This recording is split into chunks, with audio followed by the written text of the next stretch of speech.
함께하면 됩니다. 함께하면 됩니다. 함께하면 됩니다.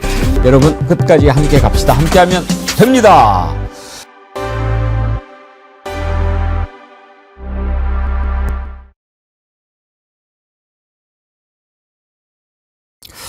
여러분 안녕하십니까? 백운기입니다. 검찰의 이번 항소 포기를 둘러싼 논란을 보면서 드는 생각은 역시 검찰 없애길 잘했다입니다. 항소 포기가 잘한 결정이냐 아니냐는 여러 가지로 따져볼 부분이 많지만 그 과정에서 보여준 검찰의 행태 참 추악하기 그지없습니다. 우리가 정치검사들이라고 부를 때는 검사 짓을 발판 삼아서 정계에 나가려고 하는 자들만을 일컫는 게 아니고 검사를 하면서 국민을 바라보지 않고 정치권의 눈치를 살피면서 자신의 안위를 꾀하는 자들을 일컫는 것입니다. 임은정 검사장이 일갈했듯이 정말 자신이 항소가 옳다고 생각했으면 징계를 각오하고서라도 항소장을 냈으면 될 일입니다. 검찰총장 직무대행은 자신의 판단으로 결정했으면 내가 결정한 것이라고 당당하게 말하면 됩니다. 그런데도 이런저런 핑계를 대고 눈치만 보고 정치권에 먹잇감을 던져주고 무엇을 노렸는지 알 것 같습니다만 좋습니다. 이번 기회에 수사가 어떻게 시작이 됐고 수사팀은 또 왜 바뀌었는지부터 싹 다 한번 털고 갔으면 합니다. 생방송 백운계 정치 1번지 출발합니다. 예, 여러분.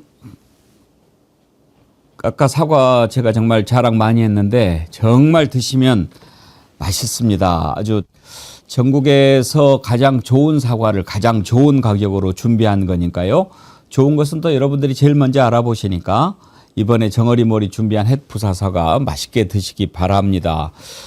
특히 사과 인터넷으로 주문하기 좀 힘들어 하신 분들은요. 전화로 주문하셔도 됩니다. 간편하게 하실 수 있죠. 1551-3158 1551-3158로 주문하시면 정어리몰에서 아주 친절하게 잘 가르쳐 주실 겁니다. 혹시 너무 먹고 싶은데 나 인터넷 이걸로 할 줄 몰라 그러시는 분들은 한번 가서 상의하시면 되겠습니다. 이향님 산지에 가서 사과 3kg 3만 원 줬어요. 5kg 39,900원 진짜 싼 겁니다. 예, 그리고 맛이 정말 좋더라니까요. 맛있게 드시고요. 나경숙님 광어회 두툼하면서 엄청 맛있습니다. 우리 식구들 감탄하면서 먹었습니다. 대불린 혜영님 아까 광어회 맛있게 드시고 또 주문한다고 그러셨는데 소주 한 박스 샀다니까요. 광어회 먹으려고. 잘하셨습니다. 이럴 때 맛있는 광어회 맛있게 드시고 또 사과도 드시고 그러시면 좋겠습니다. 정어리머리 좋은 제품 여러분께 계속 준비하도록 하겠습니다. 네, 수요일 아침입니다. 오늘 아침 배경은 저걸 대봉시라고 그러나요? 예, 아주 감이 탐스럽게 매달려 있는데요. 감나무를 배경으로 김포시 양촌면 성모리 마을 풍경입니다. 김명선님께서 이메일로 보내주셨는데 김명선님 감사합니다. 오늘 양촌면, 저 양촌면이 전원일기에 나오는 그 마을을 우리가 양촌이라고 그러지 않나요? 네, 맞습니다. 근데 여기는 양촌면 성모리인데요. 예, 마음이 푸근해집니다. 그 밑에 사과가 이 사과는 실물이고 뒤에는 사진입니다. 함께 하실 세 분 패널 소개합니다. 장윤미 민주당 대변인 어서 오십시오. 네, 안녕하세요. 네, 신인규 정당 바로 세우기 대표 함께합니다. 네, 안녕하세요. 이정주 CBS 기자 함께합니다. 어서 오세요. 네, 안녕하십니까. 마포소장 통화해 봤어요? 네, 통화했어요. 아유, 오. 대단하다. 네. 어떻게 통화가 됐어요? 그날 바로 했어요. 그냥 네. 가서. 와. 뭐라고 그러던가요? 일단 그 본인은 그 두 가지인데 그날 김규현 변호사를 그 국회 앞에 수소 충전 그 하는 곳 네, 주차장이 있어요. 그쪽 앞에서 본인 이제 경비를 서고 있었는데 김규현 변호사를 만난 건 같다. 일단 그렇게 얘기했고 뭐 핵심은 이제 두 번째는 내란에 동조하겠습니다. 그러면 뭐 김 변호사 이제 물어봤다고 하잖아요. 이렇게 막으면 안 된다. 계엄 지금 일어났는데 시민들 막으면 안 된다. 지금 당신이 내란에 동조하는 겁니까? 하니까 내란에 동조하겠습니다라고 했던 게 김기현 변호사의 얘기죠. 증언이고 예. 본인은 기억이 안 난다. 나는 그렇게 얘기한 적은 없다. 이렇게 얘기했는데 제가 김 변호사 또 통화를 해봤어요. 그러니까 김기현 변호사는 그 당시에 그때 이제 거기가 8기동단장이었는데 그 당시에는 대화를 하다가 6기동단장인지 알고 나중에 이제 시간이 지나고 나서 찾아냈대요. 그래서 김 변호사는 지금 이제 어제부로 김한기 서장이 허위사실 명예훼손으로 지금 김기현 변호사를 고소를 했어요. 김한기 서장이. 네. 예. 그러니까 김 변호사는 그럼 일단 그걸 받고 수사를 받고 예. 나는 무고죄로 같이 걸겠다. 고소하겠다. 네, 현재 그렇게 상태가 끝났습니다. 그런 것은 증거가 좀 남아 있으면 확실하게 확인하기가 쉬운데 어떻게 될까요, 신인기 대표님? 그러니까 뭐 예를 들면 당시에 좀 매우 이렇게 좀 그 군과 경찰 또 많은 시민들 나와서 그때 뭐 촬영도 많이 했었기 때문에 뭐 어디엔가 증거가 있다 그러면은 쉽게 해결이 되겠습니다만은 만약에 증거가 없을 때 그럴 때 이제 수사기관에서 이런 명예훼손 들어오면은 그냥 다 이거는 뭐 사실은 그 무혐의로 처리할 수밖에 없기 때문에 뭐 제가 볼 때는 그 마포 서장이 이제 본인의 뭐랄까요 좀 알리바이 내지는 뭐 결백함을 좀 증명하고자 그런 고소고발을 하는 것 같은데 전 좀 매우 무리한 처사 아니냐 그런 생각이 듭니다. 김기현 변호사가 안 들은 걸 들었다고 하겠습니까? 그럴 이유가 없거든요. 그럴 그 이유가 상황에서 그걸 지어낼 그것도 모르는 사람인데 사실은 예. 그런 워딩을 듣기 전에 딱 지목해서 할 아무런 하등의 이유가 없어서 시시비비가 가려질 거고 역으로 무고로 고소하겠다고 하니까 더 잘 가려질 거라고 생각합니다. 김기현 변호사 옆에 증인도 있었을 거 아닙니까? 당연히 함께 목격자들이 있었던 있었을 사람들이 거고. 증언할 거고. 예. 근데 김 변호사 말은 그거예요. 자기가 추정컨대 본인도 검사 출신이니까 이 사람의 김한기 서장의 베스트 전략은 아예 안 만났다고 라고 하는 게 김기현 변호사를 만난 적이 없다? 네, 그러면 완벽하게 빠져나갈 수 있는데 일단 만난 건 사실이라고 그날 처음에 초창기에 검찰의 그 수사를 받을 때 만난 건 사실이라고 실토를 했기 때문에 만났는데 내란에 저도 동조하겠습니다. 이 말을 안 했다. 이게 이상하잖아요, 조금 상황이. 일단 만난 건 사실이고 나머지는 이제 두 대질신문해서 좀 알아봐야 되는 그런 상황인데 그러게 그런 말을 안 했으면 김기현 변호사가 뭘 그걸 그 사람 당신은 누구냐 뭐냐 직책을 밝혀라 그렇게 얘기할 일도 없는 것이고 네. 아무튼 또 우리 이정주 기자님이 현장에 바로바로 이렇게 취재를 해서 네. 들려주시니까 참 좋습니다. 아유, 어떻게 네. 되는가 지켜봅시다. 제가 또 취재해 오겠습니다. 오늘 검찰의 항소 포기 관련돼서 좀 깊이 다뤄볼 생각입니다만 그 전에 속보가 몇 개 들어옵니다. 오늘 아침에 황교안 자택에서 체포가 됐다라고 하는 속보가 떴습니다.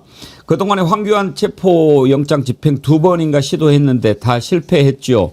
문 걸어 잠그고 버티고 그랬는데 특검이 오늘 오전 7시에 집행에 나서가지고 영장 집행에 성공했다라고 하는데 그동안 2번이나 버티고 그랬는데 오늘 어떻게 문을 열어줬을까요? 아니면은 뭐 다른 방법으로 들어간 걸까요? 어떻게 했을 것 같습니까?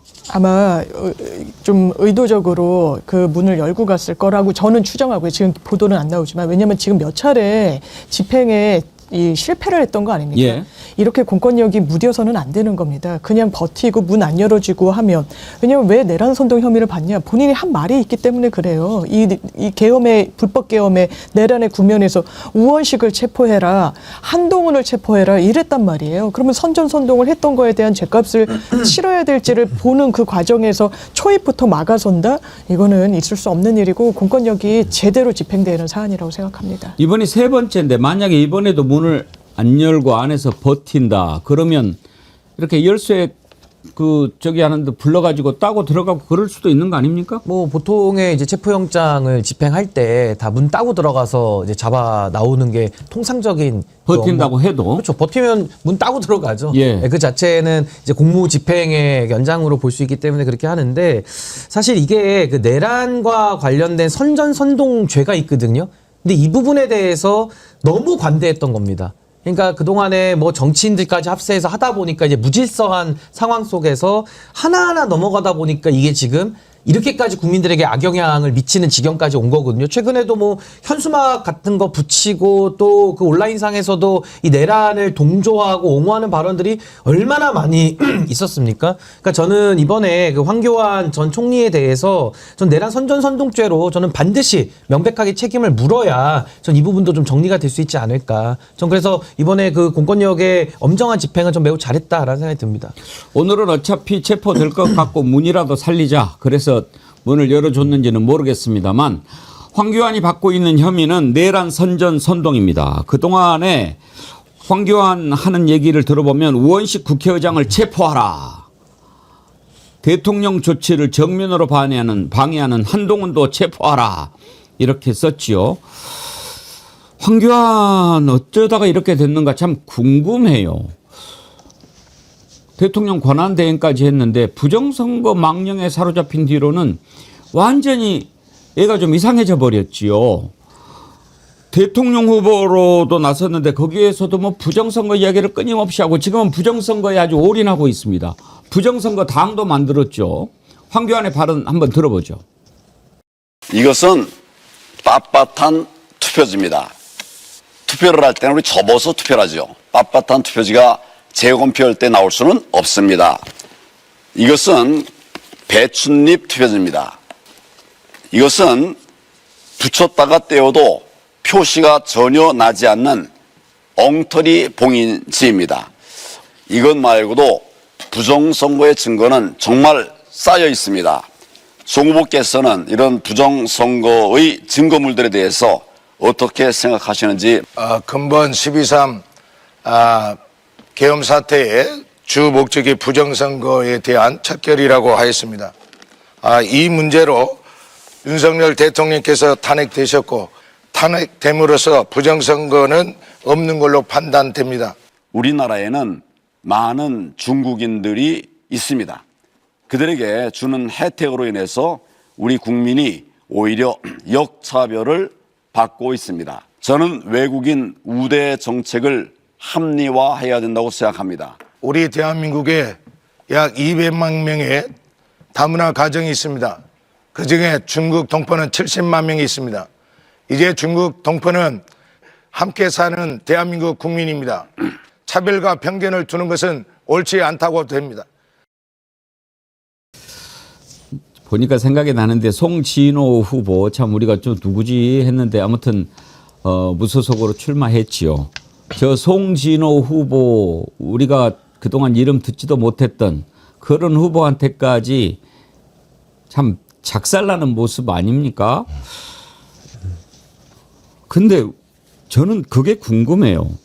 왜 황교안은 저렇게 부정선거, 중국인 혐오 이런 것에서 빠져나오지 못하는 건지 뭘 노리는 건지. 신인규 대표님 왜 그러는 걸까요?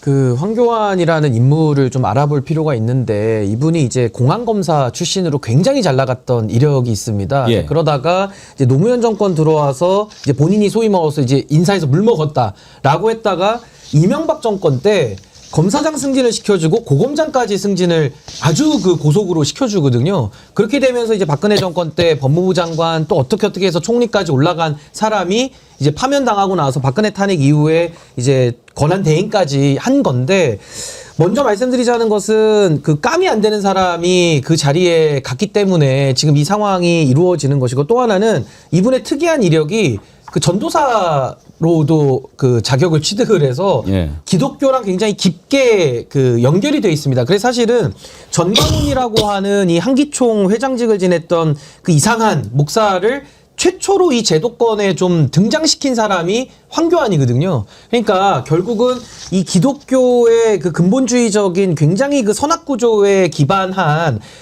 그 이론 속에서 그동안에 저는 이 지금 황교안이 이 정치를 선악구조로 이해를 해오고 있다. 그러면서 본인이 총선까지 지휘를 하면서 패배를 했는데 그때 당시 그 황교안이 지휘했던 국민의힘 그때 미래통합당이죠. 103석밖에 못했는데 그 패배를 받아들이지를 못하니까 이것이 지금 이 부정선거론 내지는 이 공산주의와 대척점에서 본인이 싸우겠다라는 이런 투사 이미지를 지속적으로 해오면서 지금까지 한국 정치를 교란하고 망가뜨리고 있는 역할을 하고 저게 이제 교정이 안 되는 지경까지 가버린 거 아닌가 저 그런 생각을 좀 해봅니다. 황교안이 했던 걸 보면요. 비상계엄 선포된 날 그때 페이스북에 이렇게 올렸어요. 비상계엄령이 선포됐습니다. 지금은 나라의 혼란을 막는 것이 최우선입니다. 나라 망가뜨린 주사파 세력을 이번에 반드시 척결해야 합니다. 부정선거 세력도 이번에 반드시 발본색원해야 합니다. 강력히 대처하십시오. 강력히 수사하십시오. 모든 비상조치를 취하십시오. 마치 황교안이 윤석열하고 짜고 비상계엄을 선포한 것 같아 보이지 않습니까? 이렇게 선전선동을 했습니다. 그다음에는 우원식 국회의장을 체포하라. 한동훈도 체포하라. 이런 글을 올렸어요. 이렇게 앞장섰다가 이제 압수수색 하니까 그때는요. 자기 집 주소를 페이스북에다가 딱 올립니다. 경찰이 불법 체포하려고 한다. 진실의 힘을 실어주십시오. 그러면서 자기 집 주소를 딱 이렇게 올렸는데 뭡니까? 와서 막아달라는 겁니까? 이 당이 무슨 당인가 했더니 자유와 혁신당이군요. 아예 뭐 부정선거당이라고 하지 그랬을까요? 예. 지금 나오는 장면 보십시오. 완전히 이상해요. 아까 그 송진호인가 하는 후보하고 같이 이야기하면서 그나마 송진호 씨가 뭐 좀 정상적으로 보이는데 이 양반도 좀 이상하죠. 이정주 기자님, 네. 이때 당시에 뭐 전과 17범인가 되고 그랬어요. 네, 그 사기, 상해, 뭐 폭행, 재무손괴 뭐 이런 걸로 17범이었는데 8월 말에 이분이 사기죄로 구속됐어요. 아, 이번에. 네, 8월 말에 선거 끝나고 나서 바로 본인이 이제 본인 범죄 알린 거죠. 그 2020년에 그 캄보디아에 미라클 시티 짓겠다면서 이제 투자자들한테 돈을 모았는데 이게 이제 테마파크, 뭐 산업단지 모겠다는데 여기서 미라클 코인이라고 뭐 가상화폐 사용하면 또 200배의 수익 얻을 수 있다. 이렇게 했는데 다 사기였습니다. 그러니까요. 이제 뭐 우리가 출마는 자유잖아요. 돈 내면 할 수 있는 거니까. 그런데 왜 이런 사람들이 출마하고 그러는 줄 아세요? 모르겠습니다. 사업성 이름 알림. 돈 때문에? 명함용이에요. 아, 한번 출마 그러니까 이력을. 지금 캄보디아에 무슨 사업한다고 네. 그러잖아요. 그럼 이제 외국에 이렇게 나가가지고 할 때 아, 영문으로 나가 몇 대 대한민국 대통령 후보였다. 이거를 딱 이렇게 넣는 거예요. 그러면 잘 모르니까 그러니까. 야 대통령 후보까지 했던 사람이 여기 와서 사업을 한다고 이런 차원에서 출마를 하는 사람들이 많아요. 그러니까 기탁금 5억 투자해서 본인 그러네. 입장에서는 그렇죠. 훨씬 더 빼먹겠다는. 5억 가지고 투자하고 그 타이틀 다 알고 사업할 때 훨씬 더 많은 이익을 도모하는 거죠. 출마한 건 사실이니까요. 자, 이제 황교안 내란 선전선동으로 체포가 됐으니까 특검이 오늘 바로 조사에 착수하지 않겠습니까? 뭐 어떻습니까? 이건 영장 청구 사안이 충분히 되고도 그렇죠. 남죠. 왜냐하면 이렇게 공권력에 저항을 했잖아요. 그러면 영장에 의해서 체포를 하고 48시간 안에 영장 청구할 겁니다. 이 부분과 관련해서는 사실상 보통의 피해자들과 동일한 선상에서 판단을 받는다면 이 신병 확보에 나설 거라는 건 거의 굳어진 사실이고 본인이 수사에 제대로 응했으면 아마 안 그랬을 수도 있을 텐데 그 기회는 본인이 차버린 것으로 법률적으로 보입니다. 예. 아무튼 황교안 체포 속보가 들어왔습니다. 북날라 뽕따님 슈퍼챗 보내주시면서 혹시 제가 속보 놓쳤을까 봐. 백운기 선생님 안녕하세요. 오늘 아침 8시 반에 황교안 체포됐습니다. 그러셨는데 감사합니다. 예, 황교안 체포 소식 저희가 전해드렸고 또 하나 속보가 있는데 조태용 국정원장 지냈던 자 구속영장이 발부가 됐습니다. 요즘에 법원이 또 하도 말도 안 되는 이유로 기각하는 게 있어서 설마 했는데 그래도 기각이 됐어요. 발부가 됐어요. 증거인멸 우려를 가장 큰 걸로 봤겠죠. 그리고 이제 범죄 중대성도 크고요. 그러니까 국정원법 위반이라든지 뭐 직무유기 또 위증 같은 여러 가지 그 범죄 혐의도 소명이 되고 또 이제 증거인멸 부분을 가장 우려한 걸로 보여집니다. 지금 이 내란과 관련된 인사들 중에 상당 부분 많은 사람들이 지금 바깥에서 활동하고 있거든요. 예를 들면 한덕수, 또 지금 뭐 박성재 전 장관도 지금 구속되기 전이기 때문에 지금 다 바깥에 나와 있어서 지금 조태용 전 국정원장에 대해서는 신병 확보 필요가 상당히 컸고, 거기에 대해서 아주 다행스럽게도 이번에 법원에서 영장 발부를 했기 때문에 이제 그 내란 특검에서 관련자들에 대한 수사는 좀 더 탄력을 더 붓게 된 그런 상황 아닌가라고 생각합니다. 조태용은 진짜 나쁜 자입니다. 제가 이 내란 척결 과정에서 쭉 지켜보는데 이제 윤석열 빼고 제일 나쁜 자. 한덕수보다 저는 조태용이 더 나쁜 자라고 생각해요. 아주 어떤 표현을 써야 될까요?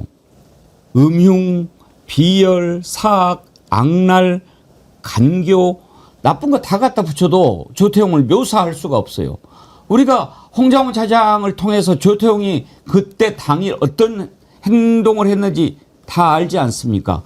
그런데도 자신은 빠지고 오히려 부하를 공격하고 이런 추악한 모습을 보였지요. 이런 자가 국정원장을 했다. 그러니까 윤석열도 제가 보기에는 조태용을 못 믿은 거예요. 조태용을 믿었으면 야 이렇게 해 했는데 조태용은 이런 식으로 저런 식으로 더군다나 국정원장 가기 전에 국가안보실장 하면서 데리고 있었잖아요. 그러니까 이제는 아는 거죠. 아 이놈아는 지 이익만 챙기는 놈이니까 이제는 안 하고 홍장훈이 그때 술 마시면서 보니까 좀 의리가 있어 보이던데 이놈한테 내가 야 너 국정원장 시켜줄 테니까 이렇게 체포해 하면 듣지 않을까? 이런 생각했을 것 같아요. 그래서 홍장원 차장한테 전화해가지고 해주란 대로 다 해줄 테니까 이번에 다 싹 잡아드려. 이렇게 하지 않았겠어요? 홍장원 차장이 조태용한테 가가지고 이렇게 지시를 받았습니다. 그랬는데 조태용 어떻게 했습니까? 내일 얘기합시다. 그걸 내일 얘기해요. 지금 계엄이 발동이 돼가지고 정치인 체포 지시가 떨어졌는데 그걸 내일 얘기해요. 그리고 본인이 그때 국무회의장에 있었죠. 네, 알잖아요. 왜냐하면 되게 빨리 갔고 네. 계엄과 관련해서는 행안부 그리고 이제 국방부가 주축이지만 국정원을 동원하려고 했던 그 흔적은 너무나 많고 왜냐하면 이 선관위에 대해서도 스크린하고 이런 부분에 대해서 군도 보냈지만 뭔가 이런 일련의 모종의 작전들과 관련해서는 국정원의 역할을 빼놓을 수가 없고 국정원은 기본적으로 국정원법에 따를 때 이런 국가의 어떤 위기 상황이 있으면 국회에 보고를 해야 되는데 그것도 하질 않았습니다.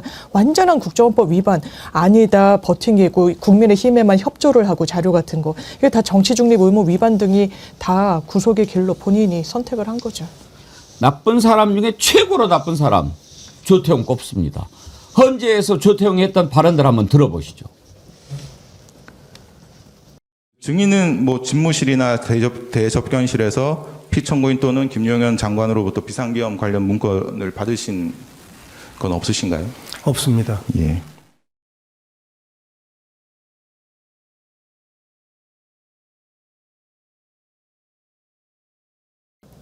예, 싹 다 잡아들여. 뭐 그렇게 얘기했던 부분 있죠. 그것도 한번 들려주세요. 이재명 한동훈을 잡으러 다닐 것 같다라는 말을 들은 것은 사실이죠.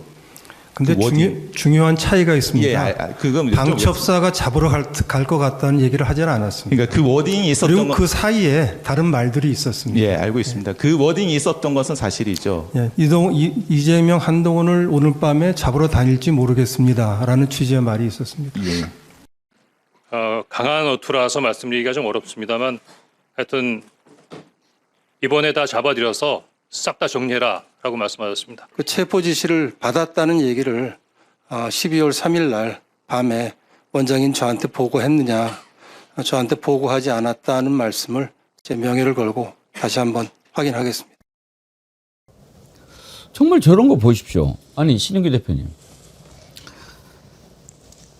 저는요. 제 모든 것을 걸고 보고했을 거라고 생각합니다. 그런데 안 받았다고 잡았대요. 눈 하나 깜짝하지 않고. 저런 거는 어떻게 봐야 됩니까? 그러니까 지금 거짓말로 들통난 사람들이 너무 많지 않습니까? 지금 조태용 국가정보원장도 마찬가지인 거고, 뭐 한덕수의 거짓말, 또 박성재의 거짓말, 뭐 국무회의에 있었던 뭐 최상목 전 부총리의 거짓말, 뭐 지금 이 공직자들이 나와가지고 사실은 국민들 앞에서 행한 그 거짓의 행태들은 이거 마치 무슨 짜맞춘 것처럼 저렇게 거짓으로 국민들을 속일 수 있겠다라고 생각을 했을 텐데, 결국에는 지금 뭐 CCTV부터 관련자들의 증언 또 디지털 자료 이런 것들이 이제 다 나왔기 때문에 이제 퍼즐이 다 맞춰지고 있는 그런 상황이고, 저 조태용 원장은 사실 외교관 출신이기는 한데 정말 그 미꾸라지 같지 않습니까? 저렇게 본인의 이익만을 위해서 온갖 자리는 다 차지하고 그러면서 김건희랑 문자까지 했던 내용도 다 이미 나온 상황이기 때문에 저는 앞으로도 이제 구속 수사를 받다 보면 또 조태용 같은 사람들은 또 금방 불어요. 그래서 아마 더 이 내란의 진실을 밝히는데 또 혁혁한 공을 세우지 않을까 그런 생각이 듭니다. 방금 전에 화면 봤는데 국무회의 때 조태용이 이렇게 문건을 받는 것까지 다 나왔거든요. 저는요, 참 이정주 기자님, 윤석열이 그때 그렇게 얘기하지 않았어요? 조태용이 외국에 간다고 그래가지고 네. 없는 줄 알고 홍장원 차장한테 전화했다, 그렇게 얘기하지 않았어요? 그렇게 했죠. 국무회의에서 봐놓고. 네. 저 뭐예요? 그러니까 이 사안을 이제 취재를 좀 해보면 조태용 그 원장이 원래 국민의힘 비례대표거든요. 출신이거든요. 저희도 이제 나름 기자들 그 만나서 오찬도 해보고 좀 이렇게 지내보면 딱 저런 스타일이에요. 네. 그러니까 국감 때도 뭐 재산 등록 이런 문제 있을 때 제가 예전에 기사를 쓴 적이 있었는데, 본인 그 직계 좀비속하고 재산을 분리하지 않아가지고 이제 재산 신고가 누락된 게 있었거든요. 이제 그거를 기사를 썼더니 그쪽 방에 보좌관한테 바로 전화가 옵니다. 그러니까 보좌관이 뭐라 설명을 하는데, 보좌관이 그 당시에 제가 기억나는데 그 기사를 쓴 기자한테 야단을 치더라고, 저한테. 제가 황당했어요. 아니, 그 재산신고 목록에 나와 있는 걸 썼는데, 그러면 그거는 인사혁신처에다가 항의를 해서 정정을 하면 되는 거지. 그걸 제가 거기 목록에 나와 있는 거 제가 어떻게 압니까? 그게 사실인지 아닌지를. 그래서 설명을 했더니, 뭐 이거는 뭐 본인은 의원이 이제 위에서 압박을 넣어서 뭐 이렇게 한 거 다 했는데, 제가 의원한테 바로 전화를 했거든요. 의원님, 이런 게 문제가 있으면 저한테 바로 말씀해 주시라고 이렇게 하니까 자기는 안 시켰다는 거예요.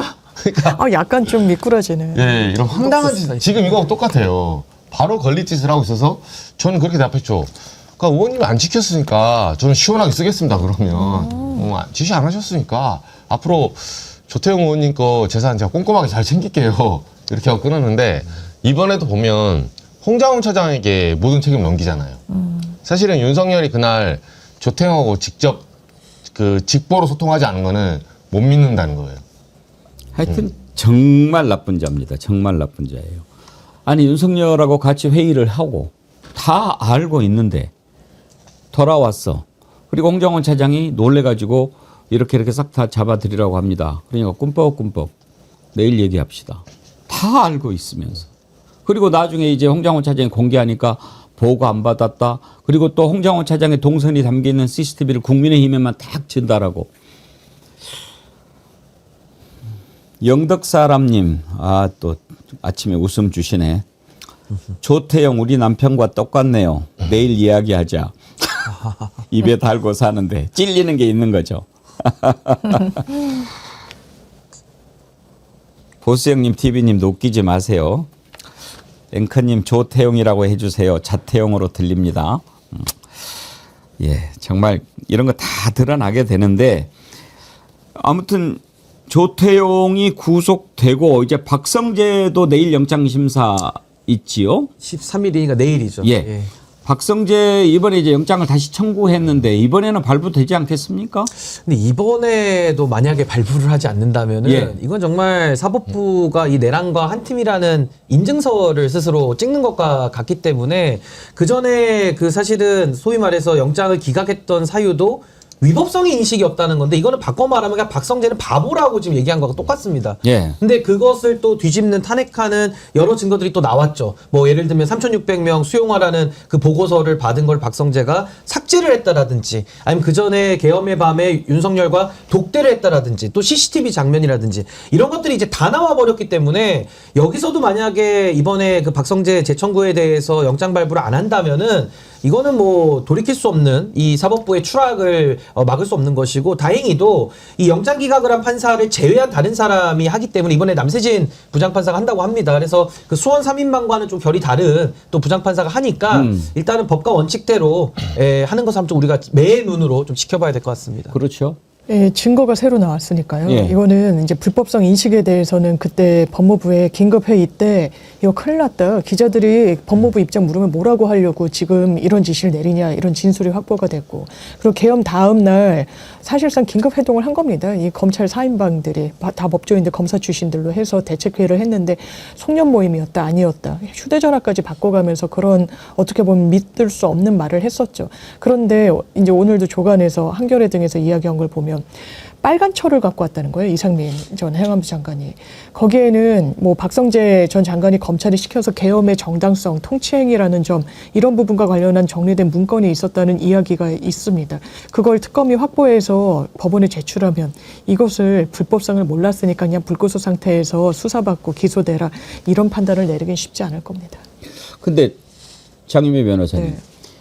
지금까지 특검 쪽에서 이렇게 영장을 청구했다가 기각이 되면 한덕수도 그랬고 다시 청구하지 않고 그냥 기소하고 그랬지 않습니까? 이번에 박성재가 아마 영장 재청구 첫 번째 사례인 것 같은데요. 그렇죠. 한덕수에 대해서는 재청구를 하지 않았고 워낙 많은 게 있어서 재청구하겠다, 저울질하겠다 이런 부분이 있는데 주목도를 끄는 그 국무위원급에서는 사실상 재청구가 처음인 것 같은데 이 부분도 아마 한덕수에 대해서도 저는 개인적으로 재청구를 했어야 된다. 그리고 공소장 변경이 한덕수 씨는 내란 방조에서 내란 주요 임무 종사로 바뀌었는데 법리적으로는 내란 주요 임무 종사가 더 맞다는 그 예단을 갖고 있는 것 같아요. 재판부가. 그러면 특검이 사실 혐의 이건 제목에 그냥 변경에 불과하고 채워놓는 사실관계가 아주 다르진 않아서 영장 재청구를 했었어야 했는데 안 해서 몹시 아쉽고 박성재는 최소한 그럴 수 없고 그래서도 안 되는 사안입니다. 이번에 또 남세진 부장판사 수원 3인방이 아닌 영장 담당 판사가 배정이 돼서 그나마 기대를 해볼 수 있을 것 같은데 내일 영장 심사하면은 이제 모레 새벽에는 결과가 나오겠죠. 구속 수감 나올 텐데 참 장미 변호사님 궁금한 게 하나 있어요. 영장 심사 시간이 10시 10분이더라고요. 근데 왜 이렇게 대체로 우리가 할 때는 10시, 11시 뭐 이렇게 하잖아요. 근데 10시 10분이래요. 보통은 10시, 11시에 하고 저희가 일반 재판은요. 10분 이렇게 시작을 하는 건 선거 때문에 그런 건 있거든요. 선거를 하고 이제 일반 재판에 들어가야 돼서. 근데 아마 재판부 일정 때문일 가능성이 더 높다라고 보고요. 그런 것 같습니다. 10시 10분 하니까 무슨 의미가 있나. 이제 보통은 이제 선고를 먼저 하다 보니까 재판이 뭐 10분 이렇게 잡히는 거는 통상적이긴 한데 지금 이제 영장 재판이라서 좀 그 예랑은 다르긴 한데 추정하자면 뭐 그래도 공적 관심 인물이고 하니까 뭐 밑에서 몇 마디라도 하고 올라오는 이런 시간을 좀 뭐 계산한 거일 수도 있고요. 하여튼 그렇게 10분 단위로 이렇게 잡는 걸로 보입니다. 자, 오늘 아침에 두 가지 속보 먼저 다뤄봤습니다. 다음으로 넘어갈 텐데 김명선님 오늘 배경사진 보내주신 분이죠. 앵커님 감 2개와 넥타이가 어울리는 것 같습니다. 감사합니다. 화이팅 하셨네. 그런가요? 오늘 찾는데 제가 또 감 색깔이네요. 깔맞춤이네요. 깔맞춤이네요. 자, 김기현의 아내가 김건희한테 우리는 참 이번에 많이 배웁니다. 로저 비비에 또 이건 프랑스 명품이라고 하지요. 그렇게 어려운 것들도 참 많이들 찾아가지고 하는데 그걸 이제 갖다 바쳤지 않습니까? 100만 원이 넘는다고 하고. 근데 그 가방 혹시 장윤미 대표님 그 가방 좀 알아요? 제가 그 가방을 모르고요. 로저 비비에라는 걸 언뜻 들었던 것 같다. 이번 사건을 보면서 했는데 제가 좀 약간 이상하다고 생각했던 운동화가 있어요. 운동화가 투박한데 거기 막 보석이 붙어 있어요. 큐빅이 네모나게. 그래서 이거 좀 이상하다. 그래서 저는 그게 이제 시장의 디자인 제품이라고 생각하는 명품 잘 몰라서 근데 그게 로저 비비의 아주 시그니처. 엄청 비싼 거예요? 운동하라고. 예, 비싸다고. 운동화가 얼마씩 해요? 100 얼마예요, 운동은? 그것도? 그래요? 네, 한 200 너무 비싼데? 정도. 아니 근데 저는 그 나중에 보고 아 그렇구나. 그 블루 제스민이라는 영화 있어요. 네. 케이트 윈슬렛. 케이트 윈슬렛인가 나오는. 그 나온 배우인데 그 이제 케이트 블란쳇. 케이트 블란쳇. 네. 근데 그때 그 신은 구두가 비비의 구두라고 하면서 자막에 나온 적이 있어요. 그러니까 유명한 명품의 어떤 그 대명사 같은데. 근데 제가 이렇게 찾아봤더니 가방이 제일 싼 게 200-300 되던데 이거는 100만 원 넘는다고 그러던데 실제로 얼마인지 모르겠어요. 그 클러치, 그러니까 손가방 작은 거? 예, 작은 거니까 170만 원 정도 한다고. 170만 원. 100만 원대가 100만 원대가 아니라 200만 원대예요. 사실상. 굉장히 올려치기를 해야 되는 거고. 그런데 이제 그것이 드러났는데 성일종 의원 있잖아요. 성일종 의원도 좀 이제는 안 그래도 될 것 같은데 못 벗어나더라고요. 그걸 가지고 그거 100만 원 정도 되는 게 무슨 뇌물이냐 이렇게 옹호를 해요. 저는 매우 잘못됐다고 생각하는 게 이렇게 이야기하면 이해가 돼요. 아니 김건희가 받은 게 전부 몇 천만 원 얼마 매덕 가는 건데 그건 뭐 100만 원 그거 가지고 뭐 이렇게 하면은 그럴 수도 있겠다. 근데 겨우 100만 원 이것은 좀 다르죠. 그래서는 안 되죠. 그게 100만 원이 그렇게 100만 원 가방이 우습소? 성일종 의원 얘기 한번 들어보시죠. 100만 원 정도 간다 그러더라고요. 네. 근데 그게 무슨 뇌물일 것이며 저는 보신 적도 없으신 것 같아요. 그냥 인사를 가야 되니까 아마 사모님께서 그 정도 사셔가지고 가신 것 같은데 특검이 그 정도를 가지고 돈 100만 원 정도 되는 보편적인 백인 것 같은데 그거를 갖고 갔다고 그게 뇌물로 연결한다고 하는 게 그게 특검이 할 일일까? 그 야당 대표로신 분이잖아요. 저는 그 격에 맞지 않는 일을 지금 망신 주기를 하고 있다고 생각이 됩니다. 자꾸 돈 100만 원, 돈 100만 원 하는데 돈 100만 원이면 돈이 아니며 야당 대표를 했으면 돈 100만 원은 돈도 아닙니까? 이거 어떻게 들어야 됩니까? 그건 미친 말이 미친 발언이죠. 제가 볼 때는 저걸 어떻게 국회의원 배지 달고 있는 사람이 방송 나와서 할 수 있습니까? 뇌물을 정당화하고 옹호하는 겁니까? 대한민국에서 뇌물이라는 범죄는 단돈 1원을 받아도 직무 관련성과 대가성이 있으면 뇌물입니다. 그리고 심지어 유무형의 모든 이익이라고 우리 판례는 설시하고 있습니다. 근데 지금 나와가지고 액수를 비교해서 이게 무슨 뇌물이냐? 아니 기본적 구속 요건도 모르고 법도 모르는 사람이 무슨 국회의원을 합니까? 아니면 알면서 저렇게 한다고 한다면은 전 매우 사악한 일이 되겠죠. 그래서 저는 이 지금 김건희의 공천 개입과 관련된 명태균 수사도 남아 있습니다만은 김기현 당대표 만들 당시에 조직적으로 행해진 당대표 경선의 자유방해, 그 정당법에 처벌 규정이 있습니다. 5년 이하의 징역이고요. 거기다 업무방해죄로 의율할 수도 있습니다. 거기다가 이것을 뇌물죄로도 충분히 검토할 수 있기 때문에 지금 이 사안에 대해서는 엄정한 수사가 필요한 것이지 100만 원을 가지고 대수롭지 않다, 뭐 사회적 예의가 어쩌고 저쩌고 이런 식으로 대한민국의 법 질서를 근본적으로 흔드는 것은 저희 정말 대한민국 국민의 자격을 좀 뺏어야 될 수준의 망언입니다. 어떻게 저런 말 할 수가 있습니까? 하리님, 밥값 7만 8천 원 가지고 난리치지 않았냐? 그러게요. 아니 100만 원, 돈 100만 원, 돈 100만 원 그러는데 성일종 의원이 돈이 많나요? 돈이 많죠. 아 그래요? 네. 그 자기 형이 성완종인가 네, 예전에 경남 사업했던 네. 그 형은 돈 많은데 성일종도 돈이 많아요? 그 이제 사업을 그 본인 지분도 있거든요. 네, 그래서 재산이 꽤 되고 성일종 의원은 저 멘트가 전 국민의힘 분들 이제 취재하고 만나보면 본심이 나왔다고 생각을 해요. 그러니까 저런 거는 이제 많이 보여줘야 됩니다. 왜냐하면 본인도 저 100만 원 받은 거 이게 뇌물이 크다, 이게 정말로 이래서는 안 된다 이렇게 말하기 힘들었을 거예요. 왜냐하면 실제로 그렇게 생각하지 않거든요. 예, 이분들은 그러면 성일종 의원이 봤을 때 뇌물 기준은 몇 천이 돼야 돼요. 그러니까 몇 억, 얼마가 그렇죠. 돼야 뇌물이 돼요. 성일종 기준으로 보면. 예, 막 1억 정도는 받아줘야 그게 뇌물입니까? 그러니까 이거 자체가 지금 김건희의 그 소위 말해서 사고방식하고 거의 비슷해요. 김건희도 감옥에서 굉장히 억울해하고 있을걸요. 실제말로 그 주변 사람들 얘기 들어보면 내가 뭐 큰 거 받은 것도 아니고 지난번에 그 디올백부터 시작해서 클러치 이런 거 조그만 거 몇 개 받았더니 아 참 사람도 시끄럽네 이렇게 생각하고 있을 거예요 분명히. 그러니까 한마디로 100만 원짜리 하나 갖고 뭘 이렇게 난리야 지금 그 얘기 아닙니까? 그 소리예요. 근데 이게 그러니까 제가 아까 설명을 드린 부분이 액수가 중요한 게 아니라니까요. 그러니까 결국에는 형법에 나와 있는 구성 요건이 대가성과 직무 관련성이 있으면 1원을 받든지 아니면 유무형의 모든 이익을 뇌물로 보고 있기 때문에 액수가 중요한 게 아닌데 액수를 가지고서 뇌물을 설명한다는 것도 기가 찰 노릇인 것이고 더 중요한 것은 당대표를 만드는 과정에서 저런 금품이 오고 갔다는 거 아닙니까? 그럼 대한민국의 정당의 민주주의를 파괴하는 범죄를 저질러 놓고서도 즉 강도가 피해자 멱살 잡는 거랑 똑같죠. 그러니까 저는 저런 식의 인식을 뭐 마음속으로 가지고 있어도 이건 너무 심각한 건데 어디 방송에 나와가지고 저런 이야기를 하고 다닙니까? 부끄러운 줄도 모르는 것이고 저런 식으로 범죄를 정당화하니까 내란까지도 정당화하는 정당 되는 거 아닙니까? 저는 정말 싹을 잘라버려야 된다 그런 생각이 듭니다. 김박박디라라님 장범아 미안하다. 진짜 디올백은 파우치가 맞았다. 그리고 일종아 피는 못 속인다더니 완종이랑 똑같구나 그러시는데 김박박디라라님 오늘 병가 내고 계신다고 하던데 또 이렇게 슈퍼챗도 보내주시고 감사합니다. 빨리 아이고 한 달 정도는 병원 다녀야 된다고요? 비감염성 장염? 아이고 예. 그러면서 죄송합니다 앵커님 제가 공학 박사는 땄지만 사회적 예의를 몰라서 15,000원 슈퍼챗만 드립니다.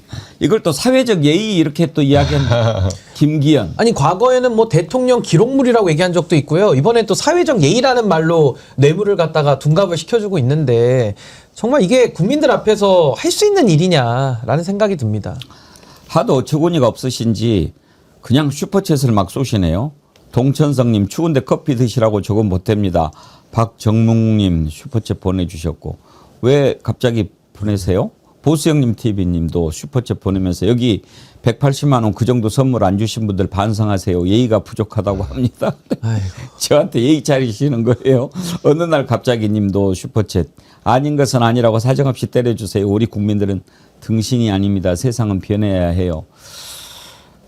정말 그 성일정 의원은요 국회의원이잖아요. 국회의원은 국민들을 봐야 되잖아요. 아무리 본인이 돈이 많고 그랬다 하더라도 그거 가지고 그러냐 이렇게 얘기해서는 그건 국회의원으로서 자격이 없는 겁니다.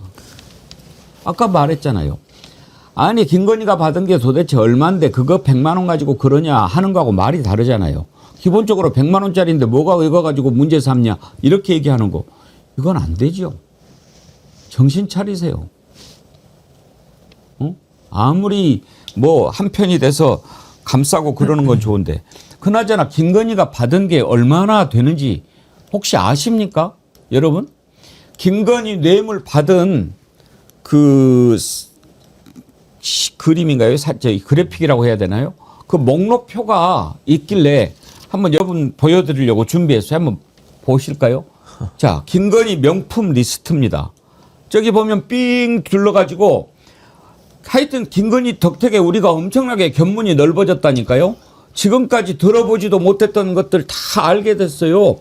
뭐 디올, 샤넬 이런 거야 워낙 유명하니까 그런다고 치고 시계가 뭐 바세론, 콘스탄틴 뭐 이런 시계도 있고 로저 비비에 그다음에 티파니 아이벡스 뭐 이런 것도 있고 그라프, 반 클리프 앤 아펠 뭐 금거북이 뭐 이런 금거북이는 참 소박하네. 이 명품 리스트 이게요 지금 이원합의 그림 빠진 거예요. 명품만 가지고 이거 전부 합쳐 보니까 매덕 됩니다. 근데 더 심각한 거는 지금 보여지는 저 명품 뇌물 수수는 에피타이저, 맛보기에 불과한 거고 저거 뇌물 상납해가지고 자리 얻은 사람이 그 직에 가가지고 똑바로 국민들을 위해서 일을 했겠습니까? 다 김건희 하명받아가지고 뭐 수장고도 열어주고 이배용 같은 사람 아까 저 금거북이 출신인데 와가지고 옆에서 역사 가이드 해준 거 아닙니까? 종묘 가가지고. 그러니까 이게 그 김건희가 저 뇌물을 통해 가지고 매간매직을 한 후과가 너무 심각한 것이죠. 그 사람들이 가가지고 또 본인들은 뇌물 또 안 받아 먹었겠습니까? 자리를 주고 본부장들 인사 안 했을까요? 그러니까 이런 것들이 이제 다 종합적으로 밝혀져야 되기 때문에 이렇게 심각한 문제를 가지고 국회의원이 나와가지고 뭐 100만 원쯤이야 받아도 된다. 어디 그따위 소리를 합니까? 자격 없는 짓을 지금 하고 있는 걸 국민들 앞에 보여주고 있는 것이죠 지금. 장윤미 변호사님, 뇌물 받은 게 1억이 넘으면 무기징역까지 선고가 네, 가능하다면서요. 맞습니다. 그럼 1억 넘으면 뭐 더 올라가고 이런 것도 있습니까? 왜냐하면 특가법상 가중처벌 받는 거는 계단식으로 돼 있어서 구간이 있는 거예요. 근데 1억이 넘으면 아주 엄벌에 처합니다. 이게 한 사람이 1억을 받는다는 건 사실 상상하기가 어려워서 내려진 조치고요. 지금 여기서 그치는 게 아니에요. 집에서 디올이 대단히 많이 나왔는데 KBS 단독 보도를 보더라도 왜 노란색 옷을 입고 아이들 노래하는 건가 무슨 행사장에 등장했던 적이 있습니다. 그때 저는 언론이 아니 어떻게 대한민국의 대통령 부인이 해외 브랜드 옷을 입고 나올 수가 있습니까? 대한민국 디자이너들이 얼마나 많은데 그걸 뭐 패셔니스타다 상찬하는 것도 어색하기 그지없고 대단히 부적절하다고 생각했는데 그 옷도 21g으로부터 받았다는 의혹 보도가 있어요. 심지어 컨테이너 얘기까지 나옵니다. 한 주간지에서는 사람들이 왜냐하면 이런 공직석상에 로저 비비에도 김기현 그 부인이 준 거 말고 자기가 샀는지 뭐 딴 데서 받았는지 더 고가를 들고 나온 적이 있어요. 신발도 특검 받을 때도 로저 비비의 신발을 신었다 그러고 디올은 뭐 몇 번을 입고 나오고 그러니까 거기 줄을 대고 싶은 사람들이 김건희 취향은 디올이구나. 김건희 취향은 로저 비비에구나. 확인을 하고 갖다 바쳤다는 거 아닙니까? 그게 컨테이너 박스에 있다는 의혹. 그 컨테이너 박스가 어딨냐는 그 의혹이 있어요. 심지어 지금 드러난 게 김기현 의원만이잖아요. 그 보도 내용에 따르면 윤핵관 부인 갖다 줬다는 겁니다. 제가 알기로는 그게 김기현 의원의 부인을 지칭한 건 아닌 걸로 알고 있습니다. 이제 김건희 씨 실토하십시오. 이제 더 이상 거짓으로 그걸 가릴 수가 없습니다. 그럼요. 김기현이가 어떻게 당대표가 됐습니까? 꼴등이었다니까요. 그 꼴등을 1등을 만들어줬는데. 지금 사람들이 그런 생각을 많이 해요. 가방만 줬을까? 가방 안에 뭐 안 넣었을까? 그렇게 생각할 만하죠. 새날이 올 때까지님 현재 해당 가방은 184만 원입니다. 그러니까 이제 100만 원짜리 뭐 이렇게 하는 건데 이제 100만 원대라고 하려고 그런 거죠. 대한민국 최저임금으로 월급을 받으면 200만 원 안팎입니다. 이거를 보편적이라고요? 어느 날 갑자기님 선생님 국민들을 아프게 할 만큼 벌을 받게 합시다. 과연 법은 누굴 위한 법입니까? 법은 평등하지 않아요. 우리 사회 잘못된 것을 잡아야 합니다. 100번 오르신 말씀이에요. 한영숙님 일정아 너네들은 돈 100만 원은 돈이 아니지. 국민들은 우리 부모님께 10만 원 정도의 선물도 사드리기 힘들다. 그리고 밥값 7만 원 가지고 몇 년을 달달 갈았잖아. 도대체 너네들은 멍청한 거냐 모자라는 거냐. 국민들을 이렇게 분노하게 만드는데 국힘당 내부에서도 이건 정말 부끄러운 일이고 국민들한테 죄송스러운 일이다 이야기하는 의원이 있습니다. 박정아 의원 얘기 들어봅시다. 김기현 전 국민의힘 대표의 배우자가 김건희 씨에게 100만 원이 넘는 클러치백을 지금 선물을 했습니다. 메모도 있었고. 근데 이에 대해 김기현 전 대표가 사회적 예의 차원이었다고 해명을 했는데 어떻게 평가를 하십니까? 부끄럽고 참담한 일입니다. 이게 있을 수 없는 일이라고 보여지고요. 사실은 어디서부터 잘못됐는지 모르지만 김건희 씨와 관련한 것들이 너무 많잖아요. 그리고 어떤 연유로 저는 뭐 지금도 이름을 기억하지 못하겠어요. 그 핸드백 로저 뭐 하는 로저 비비에 뭐 네. 그런 거를 찾아서 이런 브랜드를 좋아한다고 하는 소문을 확인을 하고 네. 그걸 찾아서 또 어떤 식으로 전달이 됐는지 모르지만 뭐 전당대회 도와줘서 고맙다는 말까지 하면서 이런 일들이 있는 것 자체가 저는 뭐 국민들한테 죄송스럽고 부끄러운 일이라 생각합니다. 한 가지만 더 볼까요? 김건희가 그 입고 다녔던 노란 자켓 있지 않습니까? 이것도 지금 이제 조사를 막 사람들이 하고 있는데 요즘에 이제 몇몇 사람들이 김건희 관련해서 다 명품 나오는데 왜 그 유명한 에르메스는 안 나오지? 이런 궁금해하는 분들도 많고. 그런데 그 노란 자켓 혹시 사진 있습니까? 이거는 관저 공사업체가 주었다라는 얘기가 나오는데요. 이 노란 자켓도 한번 좀 밝혀봐야 될 겁니다. 이거 그 유명한 사진인데 혹시 준비되면 한번 보여주세요. 네. 디올 노란 자켓. 예, 이건 디올인가요? 예, 디올이고 그때도 워낙 고가여서 그리고 네. 신제품인가 신상인가 이래서 대단히 비쌀 때라 이거 누구한테 협찬받은 거 아니야라는 논란이 있었는데 그때 답변하지 않았었습니다. 김건희 씨 측에서. 그러니까 저렇게 명품을 엄청 좋아하기는 한데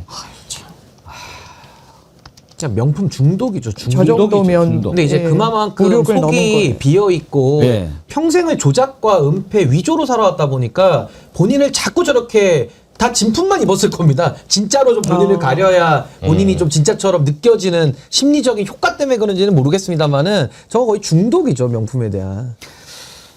그러니까 그런 그 지난번에 특검에 출석할 때 신었던 구두도 로저 비비엔가 그랬다고 그러더라고요. 그랬죠. 네. 그걸 보고 어떤 분이 그러시더라고요. 제가 그걸 보면서 정말 저 눈치도 없다. 그 자리에 나오는데 그걸 꼭 신어야 되냐. 평범하고 뭐 옛날에 출장 갈 때는 에코백도 들고 다니더만 그랬더니 들어온 명품이 너무 많아서 옛날 거 다 버리고 그 중에서 제일로 싼 거 신었을 거라는 거예요. 아, 그럼 더 저렴한 신발 없는 이렇게 거죠. 그게 없어서 네. 제일 눈치 본다고 본 게 그 신발이다. 그러나면 뭐 크록스나 그럴 수 슬리퍼 신고 있겠네. 나와야지. 아, 그럴 수 있겠네요. 얼마나 그 하여튼 조작 인생을 살아왔으면은 저렇게 뇌물을 받아먹고 중독적으로 살았는지 아니, 끔찍한 상황입니다. 그러니까 너무 이해가 안 되는 게 김기현 의원 부인이 줬다는 것도 사실 손편지가 나와서 특정이 딱 됐던 거 아닙니까? 근데 아마 일각에서는 그걸 그러면 좀 저렴하다고 김건희 입장에서는 생각해서 방치해놓던 거 아니냐. 왜냐하면 보통은 상식적이라면 그 손글씨는 수사를 받으면 치웠을 거거든요. 그러니까 참 이해되지 않습니다. 아니, 근데 뇌물로 받았기 때문에 예. 누가 얼마 했는지를 알아야 김건희가 거기에 맞춰서 또 대가를 줄 수가 있어서 아마 꽂아놨다가 발각이 된 게 아닌가 싶기도 하고 아까 박정아 의원이 부끄럽고 죄송한 일이라고 했는데요. 이건 부끄러운 일이 아니고 범죄입니다. 범죄. 어떻게 범죄인데 저게 그냥 부끄럽다고 하고 얼굴 싹 씻고 넘어갑니까? 수사받고 처벌받아야 될 일입니다. 지금.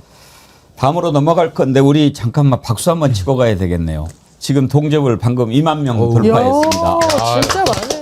아, 얼마 만인지 모르겠어요. 야, 그동안 우리 국민들 또 애청자님들이 너무 지치셔가지고 또 그런 점도 있고 또 계속 막 특검 또 법사위 막 이런 그 와중에 하고 그래가지고 우리가 좀 기신 왔는데 얼마 전부터 동접이 조금씩 늘더니 오늘 드디어 2만 명 돌파했습니다. 여러분들 감사합니다. 힘을 내서 더 열심히 하겠습니다. 오늘 2만 돌파하는데 우리 신영규 변호사님, 장미 변호사님, 이정주 기자님 이렇게 같이 계실 때 돌파하니까 제가 더 기쁘죠. 아유, 저희가 영광입니다. 네. 감 떨어질 때 밑에 있었다. 그러니까 위치 운이 선정이 좋았네. 좋았어. 아, 요일 선정이 좋았어.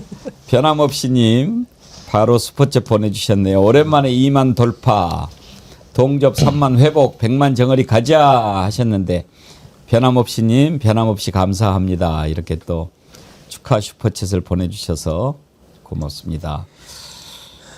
아, 오늘 아주 정말 감사한데 좋아요도 같이 속도를 내주시기 바랍니다.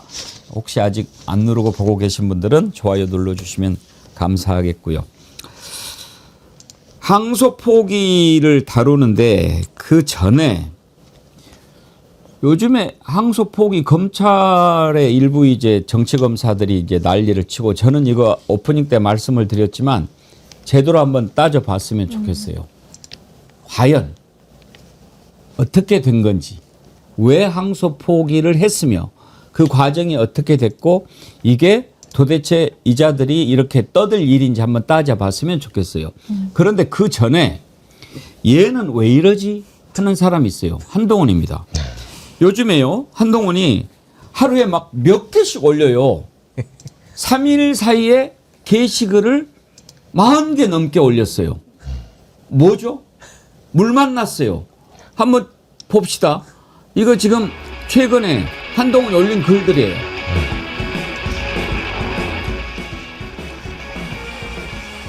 아이고. 여긴 또 페북 중독이네. 우리가 만든 겁니까? 그러네. 액티브하게 만드셨네요. 인터넷 중독이죠.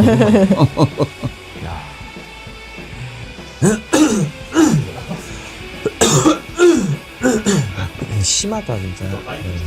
예, 이거 다 올라가는 거 기다리다가 방송 끝나요. 빨리 만들었죠. 빨리 편집해 주셔서 고맙습니다. 우리 정어리 TV 제작진이 그거를 지금 만든 거예요. 이렇게 많이 만들었어요. 왜? 도대체 왜 그러는 건데? 이걸 한번 좀 짚어봅시다.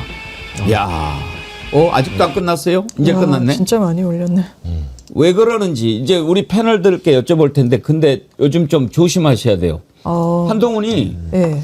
요즘 저 게시판 글 올리는 것만큼 고소고발을 또 남발한다고 그러네요. 약간 그런 이야기들이 있죠. 실제로 뭐 사과를 끌어내기도 했고, 뭐 사과를 뭐 자발적으로 했는지 한동훈 대표가 뭐 압박을 넣는지는 알 수 없습니다만 뭔가 고소하겠다. 정성호 장관에 대해서도 문제 삼겠다고 이야기를 하고 있고, 이 부분과 관련해서 그냥 입을 막으면 된다라는 생각을 하는지는 모르겠습니다만 아마 그렇게 되진 않을 겁니다. 예. 아니 근데 무슨 수로 입을 막습니까? 무슨 뭐 지금이 여전히 윤석열 정권 하입니까? 왜 그러는 뭐 거 이틀막입니까? 전혀 통하지 않는 얘기고, 아니 지금도 페이스북을 한 2, 3일 사이에 저렇게 많은 포스팅을 올린다는 것 자체가, 아니 이게 정치인으로서 메시지를 내며 있어가지고 이렇게까지 빈번하게 본인이 무슨 말을 지금 하는지도 모를 정도로 저렇게 많은 양을 쏟아내고 있다는 것은 뭔가 저는 배경이 있을 수밖에 없다라는 생각이 드는 것이고, 무엇보다 지금 이 대장동 관련해서 항소 포기를 지금 문제를 많이 삼고 있는데, 뭐 저는 거기에 대해서 뭐 토론하는 거 전 좋습니다. 뭐 평가를 당연히 받아야 될 전 문제라고 보는데, 그 항소 포기에 이른 과정, 그 내용을 빼고는 얘기할 수 없는 거예요. 왜 항소 포기가 이루어졌는지, 그 전말에 대해서, 대장동 수사에 대해서 이야기를 해야 되는 것이고, 대장동 수사는 2021년도부터 시작이 된 건데요. 문재인 정권 말미에 있었고, 그 다음에 윤석열 정부 들어와서 가장 집중적으로 시작된 수사가 바로 이 대장동 사건입니다. 거기에 담당 검사가 강백신, 그 강백신 검사가 지금도 이 여론을 매우 주도를 하고 있고요. 그때 당시 법무부 장관 한동훈, 그러니까 그자들이 당시에 이 수사팀을 가지고 어떠한 행동들을 했는지 전 이 부분까지도 밝혀진다면 지금 왜 저렇게 한동훈 전 대표가 포스팅을 쏟아내고 있는지 전 충분한 해석이 가능하다. 저 그렇게 봅니다. 정수진 님이요. 한동훈 급했네. 불안한 거죠. 수사받아야 하니까. 저는 그 정수진 님 의견에 공감합니다. 한동훈이 바로 대장동 수사 총지휘하지 않았습니까? 그리고 1차 수사팀하고 2차 수사팀이 다르죠. 다르죠. 그래서 지금 정성호 장관이 지난번에도 그 의견이 다르다라고 했는데, 1차 수사팀이 처음 시작했을 때하고 2차 수사팀이 들어왔을 때가 내용이 확 달라졌는데, 2차 수사팀 교체한 게 한동훈 법무장관 때 아닙니까? 그때 이제 주인 검사 이제 강백신이 들어가는 거죠. 그렇죠. 한동훈 체제에서 첫 인사를 한 겁니다. 그래서 이거 사건은 완전히 그냥 이걸 이재명 사건, 이재명 죽이기 사건으로 만들어버린 거죠. 아니 근데 그때 그것만 있는 게 아니고요. 제가 좀 더 말씀드리면 대장동 사건이 이제 물기를 튼 사건이 한동훈 체제 때 들어간 것이고, 동시에 그때부터 변호사비 대납 사건이 이제 대북 송금 사건으로 바뀝니다. 그때가 2023년도예요. 그때도 한동훈 체제입니다. 그리고 뭐 위증교사로 그 이재명 후보에 대해서 기소하고, 또 공직선거법 관련된 것도 한동훈 체제에서 수사를 시작을 한 거예요. 물론 결론은 후에 났습니다만은, 본인이 윤석열 정부에서 법무부 장관 지낸 거 하늘이 알고 땅이 알고 모두가 알고 있는데 그때 당시 책임으로부터 자유로울 수 있겠습니까? 그러니까 전 이 사안에 대해서 항소 포기 좋습니다. 토론하고, 그 과거에 2차 수사팀이 들어와서 어떠한 일을 했는지 이게 밝혀지면 저는 이 비밀이 다 풀릴 거라고 보는 것이고, 지금도 그 1차 수사팀 정용환 검사인가요? 그분과도 지금 대장동 2차 수사팀 의견이 달라요. 지금에 와서도 의견이 다르기 때문에 저는 한동훈 전 대표가 저렇게 거의 무슨 뭐 페북의 중독 수준으로 저렇게 글을 올리는 데에는 뭔가 다른 배경이 있지 않는가, 그런 생각이 듭니다. 아까 한동훈 이렇게 그 게시판 올린 거 쫙 올려드렸는데, 보수형님 TV님이 천천히 올려주세요. 가발 벗겨집니다. 그런데 장관, 한동훈이 왜 이렇게 하는가? 그리고 지금 막 공격을 하는데, 한동훈 공격하는 얘기를 듣고 제가 하나 소개해드릴 게 있는데요. 먼저 한동훈의 최근 발언 한번 들어보시죠. 무죄면 재판 받으면 되는 거 아니에요? 무죄가 아니니까 저렇게 날뛰는 거예요. 자기들도 유죄, 중형 선고라는 걸 아는 겁니다. 그러니까 여러 가지 극단적인 방법으로 민주주의를 무너뜨리고 사법부의 결정을 막을 방법들을 찾고 있는 것이다라는 말씀드립니다. 항소 포기는 쉽게 말하면 추징 포기입니다. 국가가 받아야 될 돈 수천억을 포기한 거예요. 그 수천억을 이재명의 공범인 대장동 일당이 갖느냐 아니면 국민에 갖느냐 이 문제입니다. 이 항소 포기는 대장동 일당에게 추징 포기로서 수천억을 안겨준 것이다. 이게 선을 딱 긋고요. 이쪽은 대장동 일당의 편입니다. 이쪽은 국민의 편입니다. 지금 이재명 대통령과 이재명 정권, 민주당 그리고 조국 이런 사람들은 바로 여기 있어요. 그런데 저는 이 사안에서 우리가 싸워서 충분히 이길 수 있고 이겨야 한다고 생각하는 이유가 얘네들 빼고 다 이쪽입니다. 다 국민의 편입니다. 다 그러네요. 대장동 일당이 수천억을 가져가면 안 된다는 점에 동의하고 분노하고 계십니다. 그러니까 저는 아주 강력하고 당당하게 특검, 정성 법무부 장관 탄핵, 국정조사 밀어붙여야 한다라고 생각해요. 저는 저 말을 들으면서 혹시 지금 검찰 내부에서 반발한다고 깝죽대는 검사들이 한동훈하고 서로 연결이 돼 있는 건 아닌가 그런 생각도 들어요. 야, 지금 이렇게 되는데 이걸 너네들 이제 어차피 검찰 없어지는데 이걸 뒤집으려면 이 방법밖에 없어. 뭔가 시나리오는 있는 거 아닌가 그런 의심도 들어요. 지금 한동훈이 그렇게 이야기해요. 우리가 싸워서 이기고 지금 이거를 전쟁으로 몰고 간다. 이거는 프레임 대결로 가보면 해볼 만하다라고 하는 생각을 갖고 있다는 것을 자백한 거잖아요. 한동훈은. 자, 그러면 먼저 두 가지를 한번 좀 여쭤봅시다. 장미 변호사님. 네. 일단 팩트, 그러니까 왜 한동훈이 저러는가를 떠나서 저 왜 저러는가는 이제 뻔히 알겠어요. 지금 그동안에 한동훈 장동혁한테 밀려가지고 지금 존재감도 없는데 이번 기회에 소리를 내면 어떻게 좀 되지 않을까 하는 거 하나 있을 거고 두 번째는 지금 지가 죽게 생겼으니까 어떻게 해서든지 이제 깽소리를 내는 것 같은데 먼저 지금 이야기한 것의 팩트는 맞습니까? 네, 지금 정확한 팩트는 이렇습니다. 이게 1차 수사와 2차 수사가 있었어요. 그러면 1차 수사 때 대장동 일당들을 넘겼습니다. 그때 지금 뭐 수천억 어쩌고 저쩌고 하잖아요. 그때 검찰이 특정했던 배임 액수가 651억 원 플러스 불상액이라고 했어요. 그게 공소장 변경을 해달라고 하면서 4,895억 원으로 증폭합니다. 대폭 뛰는 거야. 그 중간에 뭐가 있었냐? 윤석열 정부의 출범이 있었죠. 정적 이재명의 등장이 있었던 겁니다. 거기에 대해서 가속도가 붙는 수사를 했던 거예요. 그러면 이 2차 수사와 관련해서 어떻게 했느냐. 이건 판결에 나온 건데 7천억을 추징할 수 있다라고 하잖아요. 그렇게 얘기하면 안 됩니다. 검찰이 이미 일당들 공범들이 기소가 돼서 수사를 받으니까 이게 제한되는 거예요. 이 혐의로 이 공범 수사도 해야 되니까. 그러니까 판을 벌리려고 이해충돌 방지법 이런 걸 끌고 옵니다. 이거 기밀을 알려줬다. 이 개발 계획과 관련해서 했다. 그러니 너네들 다 번 돈 총액이 7천억이에요.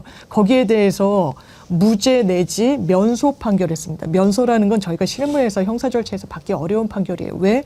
이거 이렇게 수사하지 말라고 한 거예요. 너네 검찰 이런 식으로 수사하지 마. 이거 증거로도 못 써. 그러니까 이해충돌 방지법 거기에 연동된 7천억 이거 다 탈락. 부끄러운 줄 알아야죠. 이 수사에 대해서 함구하면서 추징 어쩌고 저쩌고 하면서 이 논의의 물꼬를 바꾸려고 한다. 국민 바보가 아닙니다.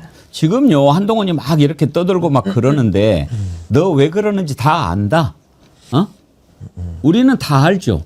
그리고 당 내에서도 홍준표 이제 뭐 당은 떠났지만 다 이건 너네들이 만든 일이야. 그렇게 공격을 하니까 뭐 탈영병은 입 닥쳐 또 이렇게 대들더라고요.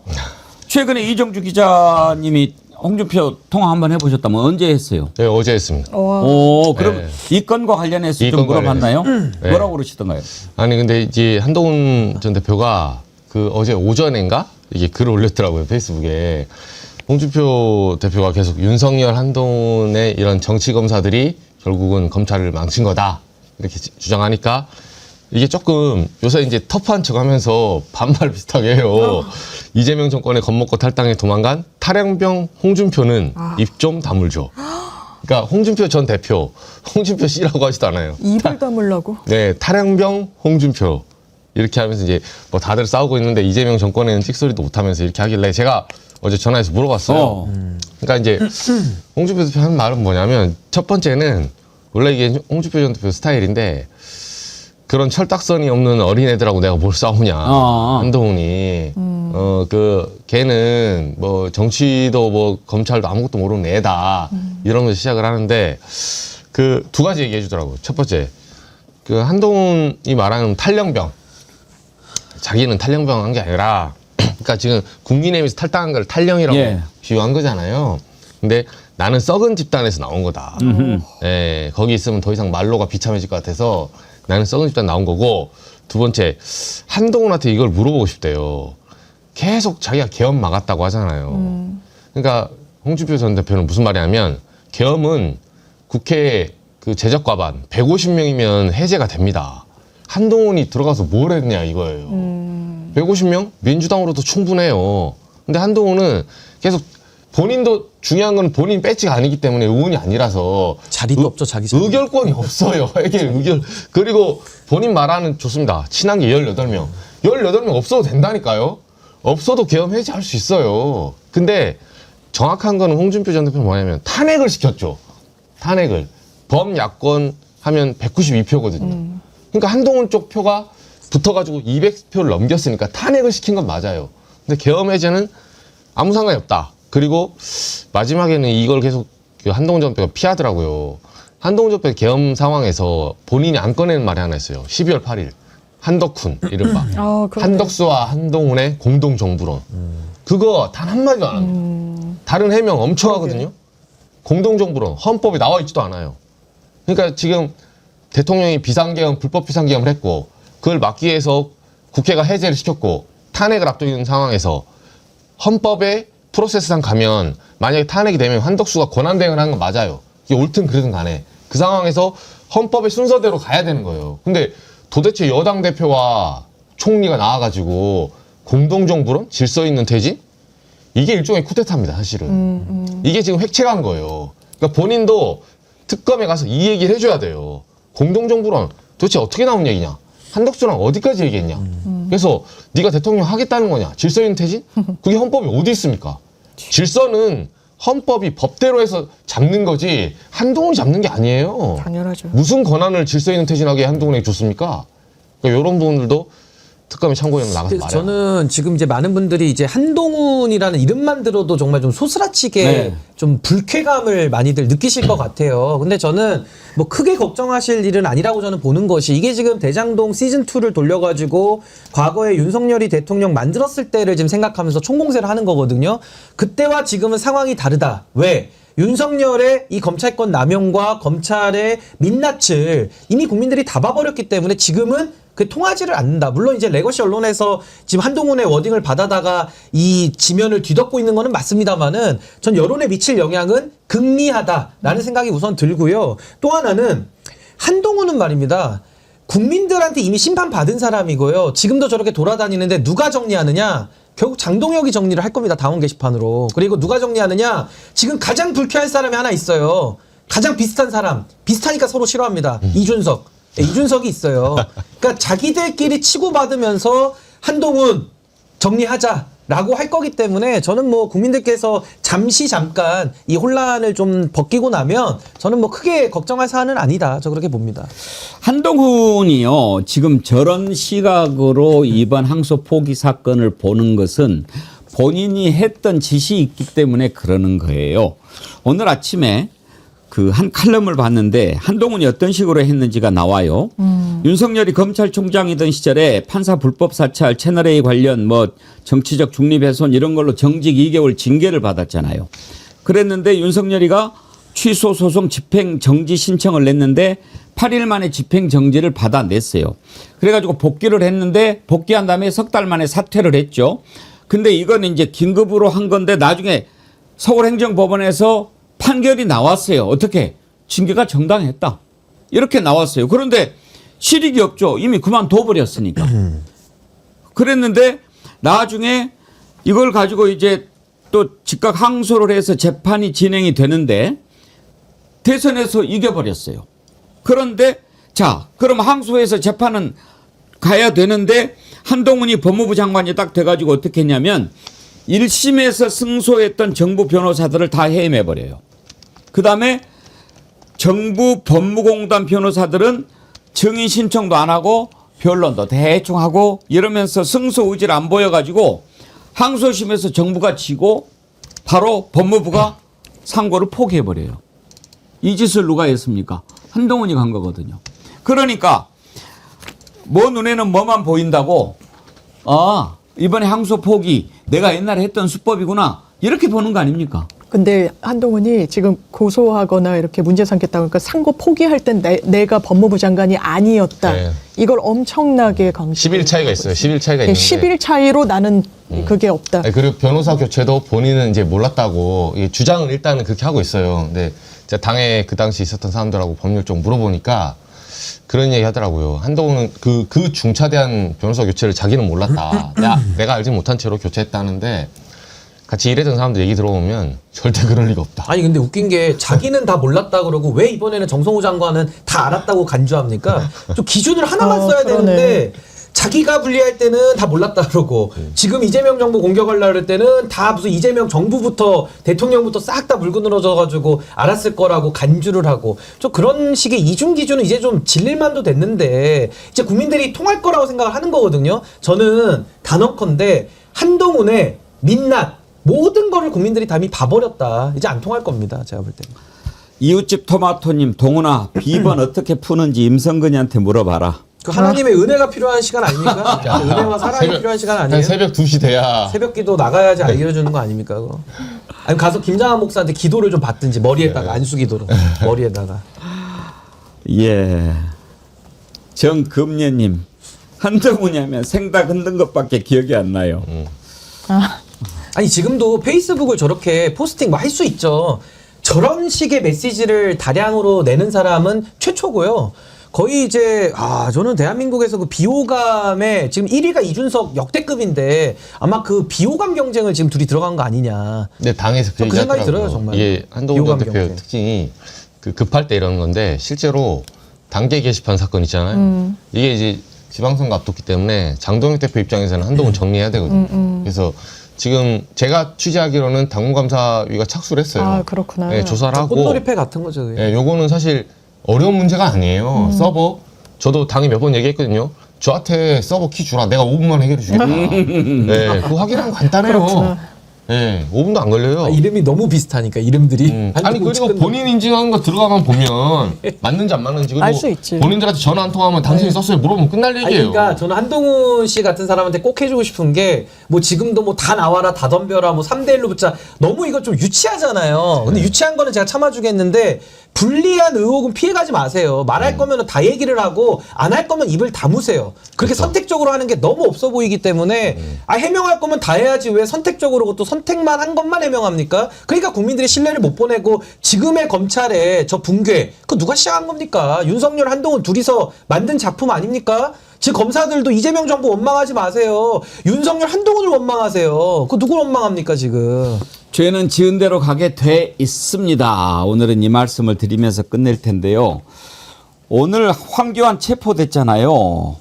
문을 따고 들어갔나 봐요. 황교안 집 대문 사진이 들어왔는데요. 한번 볼까요? 지금 더 올려줘야 될 것 같은데요. 그 밑에 열쇠가 땄네요. 있는데 kit박스를 열고 kit박스가 뜯어져 있어요. 예, 그러니까 그 사진 좀 더 올릴 수 있나요? 아래를 봐야 올려 있는 게 알 수 있는데 보니까 이걸 뜯고 들어갔네요. 원래 그렇게 합니다. 순순히 열어줄 리가 없죠. 네. 그 사진을 보면 저 밑에 뜯겼네요. 뜯겨 있죠. 네. 그러네요. 따고 들어간 거죠. 그러니까 적법한 영장의 집행을 방해하는 것 자체가 추가 범죄입니다. 공무집행 방해예요, 저게. 그러니까 당연히 따고 들어가서 잡아야죠. 잡아야죠. 네.